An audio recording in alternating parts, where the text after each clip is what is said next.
Good morning, everybody. This is the Sunday morning day after the pre-release on Saturday that I attended. Yeah, I just wanted to show you sort of the race from my pool. I only did 1 and 3 yesterday, but unfortunately my pool didn't really give me much to work with. I did have an engine going, and when it worked, but unfortunately, just the way things are. But yeah, so I just wanted to quickly show you my rares, and then I'm going to do the crack a pack of the 1 pack I got from attending. Anyway, so yeah. Right, so as you can see here, I got in the promo, I got the World Breaker, who quite frankly is awesome. In terms of the other cards I got, I mean, the only other one I could run in with really was in the Landfall deck, which kind of would have been alright, but I don't know, it didn't really have enough green in the rest of my packs, or my teammates' packs really, to support it. We could have done with like some Call the Scions and Eyeless Watchers, and unfortunately we didn't have any. Unfortunately I got Call the Gatewatch, which is a good card when you have a Planeswalker, and unfortunately, as you can see, I have no Planeswalker, and neither did my teammates, so that didn't help. Hedron Alignment, again, not a good one you want to pull in the pool, because, quite frankly, you can't use it, apart from using it as a scry and a stick, but, it was kind of, I just didn't really run blue. The Gruesome Slaughter, I gave that to my opponent, my teammate to run, because he was running the black-blue Eldrazi deck, and that came in handy several times, because he had one as well, so we had 2 of them. As you can see, the 2 that are sleeved were the ones I were running. Captain's Claws, +1/+0. Whenever you attack, you get a 1/1 core ally token onto the battlefield, tapped and attacking.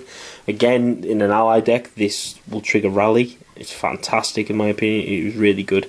Definitely worth it. And it's only pay for 2 and equip for 1. Definitely fantastic. The General Tazri was a mythic. Now, I wasn't running 5 colours. I was only running white and black in my deck.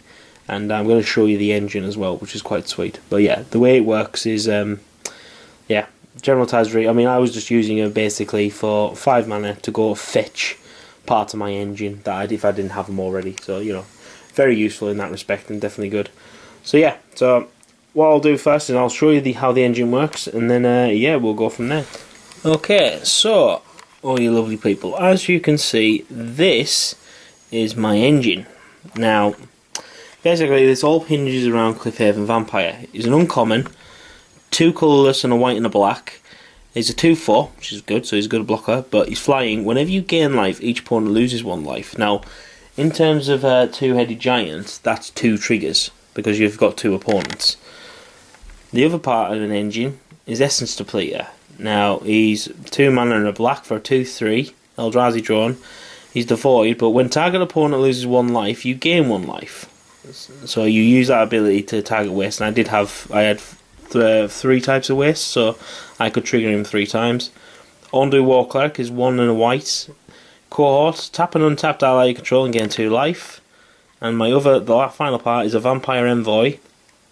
1/4 for flying. Whenever Vampire Envoy becomes tapped, you gain 1 life. Now, obviously what I was doing was this. So I would tap that to tap that for Cohort, because that's become tapped. That triggers once, so I get 1 life, and they lose 1. Well, they lose 2 life because in Two-Headed Giant. Then I get 2 life off this. That's another trigger. So that's 3 life total I've gotten, and they've lost 4 so far. And then, because I had in my pool, I would normally have 3 waste. I could trigger this 3 times as well. So again, that's 3 separate triggers for life. So that's what so it's 3 separate triggers, which means that they lose another 6 life. So in total, they've lost 10 life off this, and I've gained 6 life.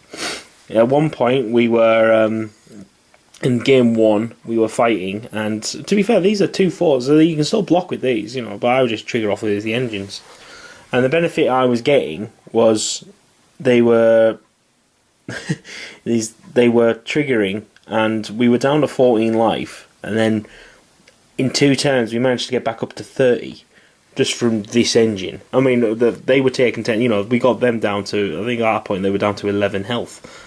You know, as a team, and he was just, because I was doing this, and my teammate had big Eldrazi, so he was help blocking and sort of, and you know, just sort of pinging off the engine, and it was working. It was fantastic. So yeah, definitely I think what I'm gonna do is I've ordered a box, a booster box, and a fat pack. You know, I'll open that up, and I think I'll build a white black life gain deck, probably centered around this engine. See how it works and whatnot. I'll probably end up putting in some Zulaport Cutthroats and Calastria Healers, you know, so every time they round, you know, that triggers. Probably Adrana's Emissary as well. But yeah, definitely love it. Fantastic. Obviously, this engine would have worked fabulously if we had something that could hit for lifelink, because again, that's another trigger as well, which is great. But yeah, definitely worth it. Really enjoyed it. So let's get to the crack pack. So we only got one booster, because as I say, we only did a 1-3 for the game, you know, for the all rounds. But yeah, so let's get going on this. Right, so Spark Mage's Gambit, Tar Snare, very good. Unknown Shores, I do like this one, especially for the add 1 mana of any colour when you pay 1 extra. Does come in handy late game. Aether Protector, 1/4 Vigilance, that's quite good. Goblin Freerunner, 3/2 with Menace, and you can get a Surge on that. Sky Scourer, Canopy Gorger, could have done you yesterday, could have just fight it. Slip Through Space, I like that card, that came in handy for quite a few games. Netcaster Spider, very good. Bonesaw, Reckless Bushwhacker, Goblin Ally, Surge, 2/1. Haste, when Bushwhacker enters the battlefield, this Surge cost is gained, other creatures get +1/+0 and gain haste until the end of the turn. Okay, alright, so, well, that could work in my Goblin deck, because I can generally have cheap spells. Okay, that could be useful. Bonds of Mortality. Enchantment. When Bonds of Mortality enters the battlefield, draw a card. Creatures your opponent controls lose hexproof and indestructible until the end of turn. Interesting. Joga Auxiliary. 1 white and green. Elf Ally Soldier. Pump up support 2. That's going good.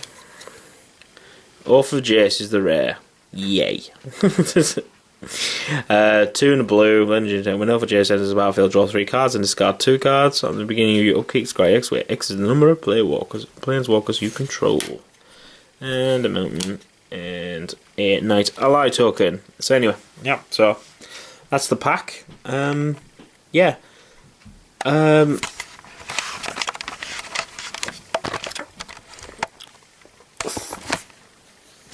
Thoughts on the format. I quite like Oath of the Gatewatch. It's more... Battle for Zendikar is very late game. It's very much about getting your 10 drops out and stuff like that. The way I found Oath of the Gatewatch, personally, was it's more mid-ranged. There's a lot of 2/3s or 3/2s that you can drop for 3 mana, sort of thing. And, you know, so they bounce back off each other and stuff like that. But it's also a lot of tapping. I mean, this cohort ability is good for that alone. But not only that, it's how do I describe it? Like a lot of some of the Eldrazi, they can tap things. So you you can tap them before they have to do anything and all that. Definitely is worth it. You know, it's good fun, and there's not so many combat tricks either. I mean, I was getting a couple out, like there's the Dazzling Reflection, so when they are attacking with something big, you know, you gain lots of life. It prevents the damage this turn, so you know, you just get a load of life, you know, which does help. Again, with my engine, it was really good. But yeah, so I would say there's a lot of good things that you can do with it, you know, which is really good. But definitely Oath of the Gatewatch is going to be interesting. It's going to be interesting to see how the standard decks currently do change. I mean, I think the Black-White Life Gain is going to get better because of the Cliffhaven Vampire. I also think the Eldrazi decks have got a lot of power in them now.